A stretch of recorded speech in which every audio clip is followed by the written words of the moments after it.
오늘 아침 주요 뉴스 키워드와 함께 좀 더 자세히 분석해보는 시간입니다. 김대호 박사 나오셨습니다. 박사님 어서 오십시오. 네, 반갑습니다. 네, 첫 번째 키워드 확인하시죠. Juneteenth. 뉴욕 증시가 오늘 Juneteenth 데이로 휴장을 했습니다. Juneteenth는 June 19th의 줄임말인데요. 말 그대로 6월 19일입니다. 이날 노예 제도가 해방된 날이죠, 박사님. 예, 바이든 대통령으로서는 대통령 선거를 앞두고 사실 마지막 승부수를 던질 수 있는 매우 중요한 날입니다. 네. 바이든 대통령을 넘어서서 미국 역사에서도 굉장히 전기가 된 날이라고 볼 수가 있죠. 6월 19일 미국이 완전하게 노예가 해방이 된 날인데요. 이게 그동안에는 연방 공휴일로 지정이 되지 않았습니다. 지금도 이 미국의 일부 주들은 연방법에 따라서 공휴일로 지정됐지만 10여 개 주 이상은 오늘을 공휴일로 지키지 않습니다. 그러니까 우리하고는 좀 이 국가 시스템이 많이 다르죠. 국경일로 지키면 우리는 지방자치단체들이 무조건 국경일로 엄수해야 되는데 네. 미국은 연방 공휴일로 지정하더라도 그것은 중앙정부 일이고 그것을 다시 지방의회를 통과해야 됩니다. 그런데 10여 개, 정확하게 12개 정도가 지금 아직도 준틴스 데이를 연방 공휴일로 지정하고 있지 않습니다. 왜 이런 말씀을 드리냐면 미국은 갈등이 흑인을 둘러싼 갈등이 여전히 심각하다.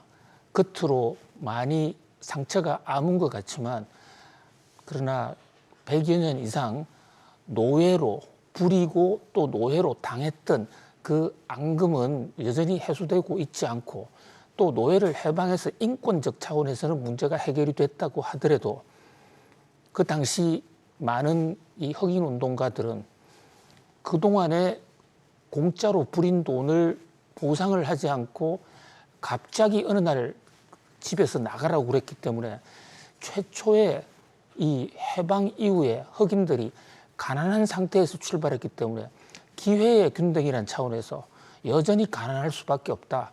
이래서 흑인들의 생활 여건 여전히 좋지 않고 또 불만도 많습니다. 네. 자, 이게 선거전에서 왜 중요하냐면요. 이 흑인들이 미국 인구에서 차지하는 비중은 한 20% 정도로 뭐 비교적 많은 편이죠. 그 자체로도.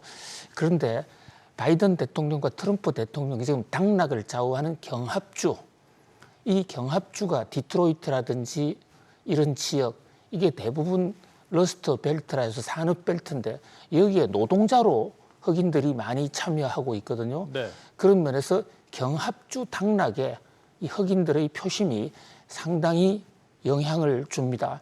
뭐 그런 걸 의식했든지 안 했든지 간에 바이든 대통령은 이 준틴스 데이를 국경일로 정하고 이제 국경일로 엄수되기 시작한 게 작년에 이어서 올해 두 번째인데 오늘도 바이든 대통령은 특히 경합주 지역에 흑인들을 돌면서 누가 진정으로 흑인을 위한 것이냐.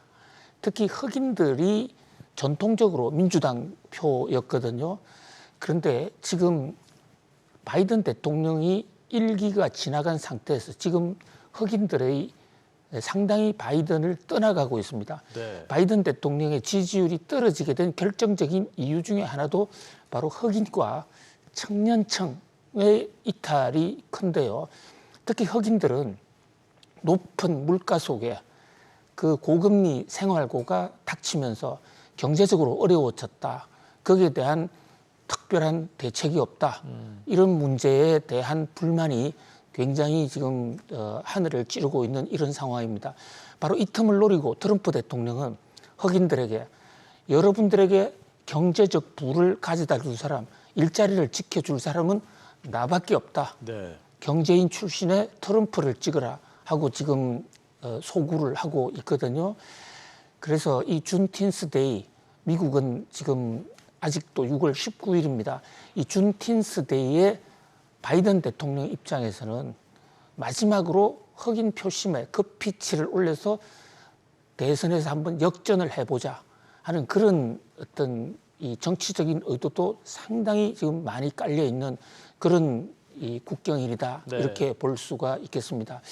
뉴욕 증시는 준틴스 때문에 뭐 하루 쉬어가는 그런 모습이기도 합니다만은 어쨌든 이 노예 해방 기념일에 바이든 대통령이 어떻게 흑인의 표심을 많이 얻을 수 있느냐 이것이 대선을 가는 아주 중대한 분수령의 하나다 이렇게 볼 수 있겠습니다. 그렇군요. 그런 의미가 있군요.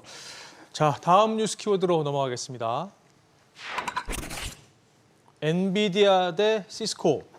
지금 엔비디아가 시가총액 1위로 올라서면서 파죽지세 흐름을 보이고 있는데요. 이게 너무 잘 달리다 보니까 걱정도 커지는 게 사실입니다. 그러면서 지난 2000년대 초반 그 닷컴 버블을 떠올리시는 분들도 계실 텐데요.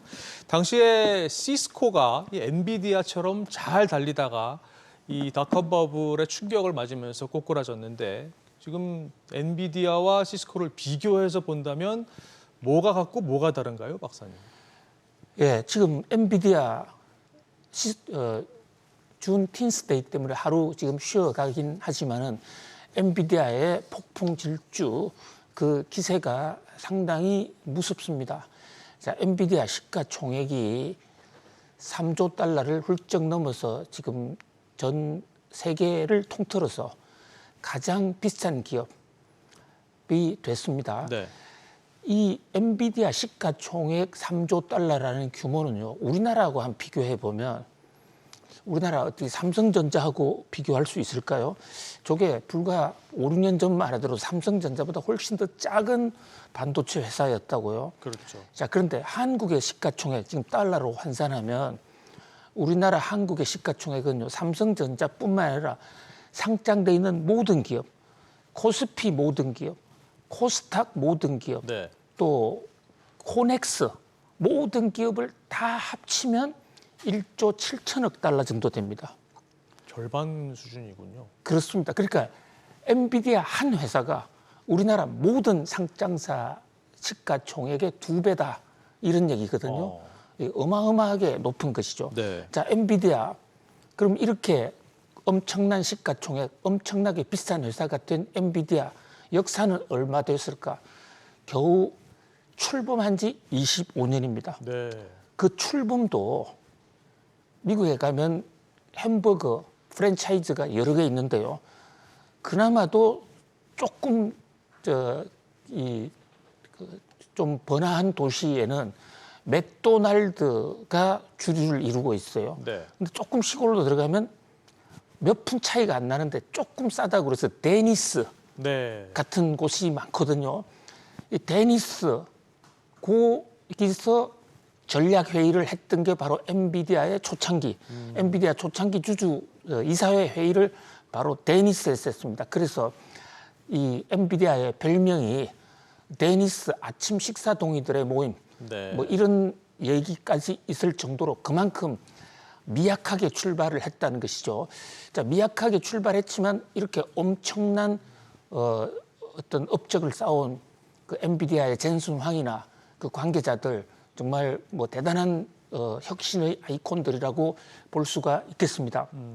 그런데 문제는 이제 과연 이 엔비디아의 폭풍 질주가 어디까지 계속될 것이냐와 관련해서 뉴욕 증시에서는 자꾸 시스코 얘기를 많이 하고 있어요. 시스코하고 너무 닮았다. 네. 이러는데 그럼 시스코라는 회사는 어떤 회사인가? 시스코라는 회사는요, 통신 장비 만드는 우리 라우팅, 그러니까 이 컴퓨터와 컴퓨터를 연결하기 위해서 라우드라는 걸 달지 않습니까? 네. 그거를 개발한 회사예요. 그런데 90년대에 IT 붐이 일어났을 때 그때는 이제 IT라는 게 컴퓨터를 연결한다는 게 그 당시 어떤 폭발 장세의 하나의 상징이었습니다. 그런데 시스코는 그 연결하는 데의 도구인 라우드를 만들어서 파는 회사거든요. 네. 그러니까 인터넷을 개발을 해서 사업이 되느냐 안 되느냐 하는 그런 리스크를 전혀 줄 필요 없이 시스코는 일단 팔고만 보면 되는 겁니다. 그러네요. 바로 지금 엔비디아도 인공지능이 많이 지금 폭풍 질주를 하고 있는데 네. 인공지능 관련해서 AI를 도입을 하고 교육을 시키는 많은 회사들은 이게 과연 사업이 될까 안 될까에 대한 걱정이 많이 있어요. 네. 그런데 엔비디아는 걱정이 없습니다. 무조건 팔면 그만이거든요. 그런 면에서 시스코와 엔비디아는 너무도 닮았다. 그다음에 주가 상승 속도도 너무 많이 닮아 있다. 지금 시스코가 회사가 출범할 때 주가가 주당 2달러에서 시작했어요. 네. 그런데 2000년도 3월 17일 그날 전 너무나 그 당시 시스코의 폭발 장세 그 기억 또렷하게 갖고 있는데요. 그 당시 3월 17일 날 주가가 80달러를 돌파하면서 그날 당시 시가총액 1위인 마이크로소프트를 넘어서서 시가총액 1위가 됐습니다. 사실 이 1980년대 이후에 미국에서의 시가총액 1위는 마이크로소프트가 가장 오래 기간 동안 대장주에 와 있었거든요. 네. 그 대장주를 물려쳐버린 겁니다. 그러면서 폭풍 장세였는데 자, 이 시스코의 폭풍 장세는 딱 거기까지였습니다. 그리고 그 이후로는 별다른 어떤 악재나 호재가 적어도 시스코 주변에서는 별로 생기지 않았는데 주가가 뚝뚝뚝 떨어지기 시작하더니 어디까지 떨어졌느냐? 8달러까지 떨어졌거든요. 아, 그렇군요. 그러니까 80달러가 8달러 됐다. 네. 그러니까 8배가 빠져버린 겁니다. 바로 이 대목을 가르쳐서 우리는 닷컴 버블이라고 그러고 시스코가 빠지니까 주위 회사들 IT 관련 회사들 주가가 다 빠져버렸습니다. 그래서 세계 정권 시장 또는 경제학자들은 이 대목, 이 시스코의 교훈을 교과서까지 올려놓고 네. 이렇게 한꺼번에 너무 빨리 올라가는 것은 결코 좋지 않다. 뭐 이런 얘기들을 하고 있는데요. 네. 사실 그 바블닷컴이 붕괴하면서 시스코의 주가가 무너지면서 세계 경제가 한 10여 년 동안 고통을 받았다 이렇게 볼 수가 있거든요. 네. 뭐 그런 각도에서 엔비디아를 걱정하는 세력도 있는데 그러나 뭐 일각에서는 엔비디아는 시스코와는 다르다. 현재 지금 주가 상승폭을 보면 시스코는 저가 대비 4,000%가 올랐었는데 네. 엔비디아는 저가 대비 3,500%가 올랐으니까 아직은 조금 아직 좀 남았네요. 예, 이렇게 뭐 따지면. 이런 얘기가 있는데 그러나 그건 단순 비교할 문제는 아닌 것 그렇죠. 같고요.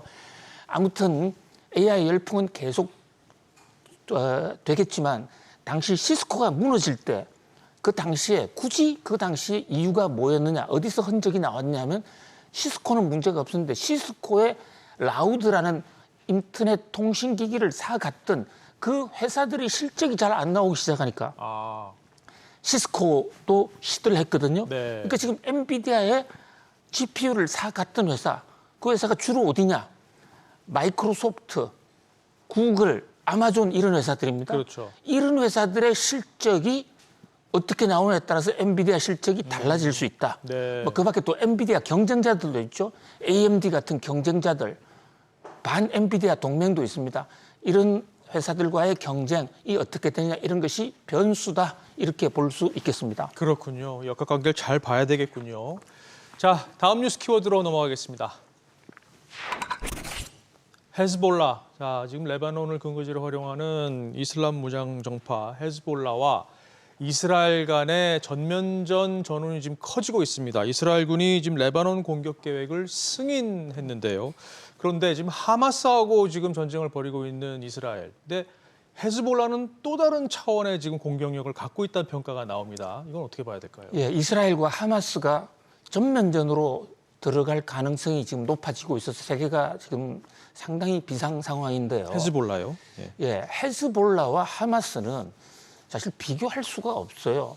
어른과 어린애 아니 그것도 아닙니다. 왜냐하면 하마스는 국가도 아니고 뭐 자그마한 하나의 그 단체일 뿐인데 헤즈볼라는 사실상 정당 조직까지 갖추고 있고 또 네. 뒤에 이란이라는 배후가 있습니다. 그런 면에서 하마스와 헤즈볼라의 전쟁이 터진다면 이것은 중동 전면전으로도 비화될 수 있다 이렇게 볼 수 있습니다. 자, 이스라엘은 왜 헤즈볼라를 때리려고 그러느냐? 우선 하마스하고 전쟁을 하다 보니까요. 이것은 손발 다 묶어놓고 어린애를 때리는 것이다. 이래서 전쟁이 아니라 이것은 이스라엘이 하마스를 학살하는 것이 아닌가 이런 국제적 반전 여론이 굉장히 높았거든요. 그렇죠. 그런데 사실은 이 전쟁 와중에서 헤즈볼라가 뒤에서 미사일 이스라엘을 향해서 계속 좀 쏘아온 것도 사실입니다. 네. 그런데 이스라엘 입장에서는 이참에 헤즈볼라와 전쟁을 하면 이것은 국가 간의 전쟁이 되는 것이고 그렇다면 이스라엘이 하마스 손 비트는 거, 악이 손 비트는 게 아니다라는 그러니까 학살의 이미지에서 벗어날 수 있는 그런 동시에 근본적으로 이번 사태를 계기로 이스라엘의 안보를 튼튼히 하자. 이 레바논이라는 곳은요. 성경에 보면 레바논 옥향목 얘기가 많이 나오는데 네. 나무가 굉장히 좋은 곳입니다. 레바논 옥향목이 있는 집은 다 고가주택이에요. 아, 그런가요? 왜 이런 얘기를 하느냐면 레바논에 산이 많고 헤즈볼라가 있는 지역입니다. 굉장히 깊기 때문에 이스라엘이 공격해 들어가더라도 쉽사리 정복하기는 어려운 그런 지형 지물이 있다는 거죠. 네. 그러면서 전쟁이 확대될 수 있다.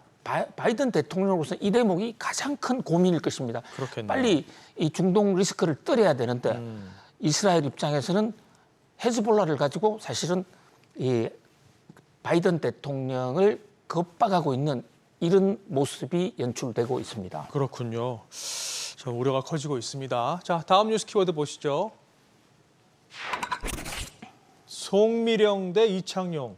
저희가 어제 한국은행 이창용 총재가 농산물 가격을 낮추기 위해서 수입을 좀 늘려야 된다라고 그렇게 이례적으로 지적했다는 내용을 전해드렸는데요. 곧바로 송미령 농식품부 장관이 직접 기자간담회를 열어서 반박에 나섰습니다. 이거는 이 구도는 또 어떻게 봐야 되는 겁니까? 네, 한마디로 한국은행 이창용 총재는 지금 물가가 높은 것은 한국은행이 통화정책을 잘못해서 돈이 많이 풀려서 그런 게 아니라 농산물 가격이 너무 높으니까 농산물 좀 수입해서 물가 수준 낮추면 물가 잡을 수 있다.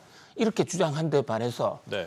송미령 농림축산식품부 장관은 무슨 소리냐. 한국은행이 농업을 알면 얼마나 아느냐. 수입한다고 가격이 안 낮아진다. 그래서 한국은행의 판단이 틀렸다. 좀 더 심하게 하면 너나 잘해. 네. 통화정책이나 잘해. 농산물 건드리지 마. 지금 이런 얘기거든요. 네. 자, 정부 간에 뭐 정책 노선 경쟁을 하는 것은 뭐 있을 수가 있는 일이지만 자, 이게 지금 경제 문제를 둘러싸고 이런 식으로 원색적 비난을 하는 게 과연 옳을까? 송미령 장관에 대해서는 오히려 한국은행에서는 역공. 너는 농업을 얼마나 아느냐? 이화여대 정외과를 나왔고 서울대 행정대학원에서 도시계획학을 한 분이 농촌 전문가인가? 뭐 이렇게 또 반박을 하고 있는 모습이거든요. 네. 지금 문제의 핵심은 물가 잡아야 되는 것인데 이창용 총재와 송미령 장관의 장외 전쟁이 조금 좀 안타깝기도 합니다. 그렇습니다. 자, 오늘 마지막 뉴스 키워드 보시겠습니다. 부자 탈출, 이런 가운데 우리나라를 떠나는 고액 자산가들 수가 올해 세계에서 4번째로 많을 거란 예측이 나왔습니다. 지난해는 이 순위가 7위였는데 3개 단위나 올라갔습니다. 이건 어떻게 봐야 될까요? 그렇습니다. 돈 많은 사람들이 살기 어려운 나라라는 이런 이미지가 고정이 된다. 이것은 우리나라의 FDI라는 해외 투자 유치 차원에서도 상당히 지금 좀 충격적인데요. 네. 대만의 경우에는 지금 반도체 개발을 하면서 세계의 부자들을 대만으로 끌어들이는 정책을 쓰는데 어쨌든 지금 통계를 보면요. 부자가 떠나가는 나라, 중국, 뭐 이건 이유 설명 안 해도 될 건데 영국은 브렉시트 때문에 뭐 인도도 그 엄청난 빈부격차와 이런 문제. 그런데 한국은 선진국이고 개발도상국에서 성공한 나라인데 왜 떠나가느냐 좀 이해하기 어렵습니다. 그 사람들이 어디로 가느냐? UAE, 미국, 싱가포르 등으로 떠나고 있는데요. 뭐 상속세 문제, 종부세 문제 이런 세금 문제가 좀 거론이 되는데 네. 아무튼 뭐 떠나는 것은 자유겠습니다만은 그러나 우리 환경이 부자는 물론 누구도 다 와서 용광로처럼 자기의 꿈을 실현할 수 있는 그런 나라가 되어야 되지 않을까 네. 그런 생각을 해봅니다. 맞습니다. 자, 오늘 짚어본 뉴스 키워드 다시 한번 보실까요? Juneteenth, 엔비디아 대 시스코, 헤즈볼라, 송미령 대 이창용, 그리고 부자 탈출까지 짚어봤습니다. 박사님 오늘도 잘 들었습니다. 말씀 고맙습니다.